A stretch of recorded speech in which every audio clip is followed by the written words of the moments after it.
Nhà máy phải bị giới hạn trong đầu hàng khí độc.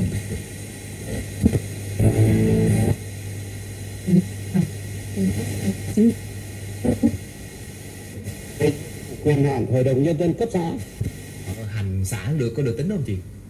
Xã của 10 ăn sống ăn chín nha. Câu tắt nói đến từ anh Tuần Trần. Anh cũng chúc mọi người sức khỏe dồi dào, lái xe vạn dặm bình yên. Bình an ạ. Dạ vâng, cảm ơn anh Tùng Trần rất nhiều đã có một lời chúc gửi về cho các bác tài đang đồng hành cùng với chương trình trưa nay nha.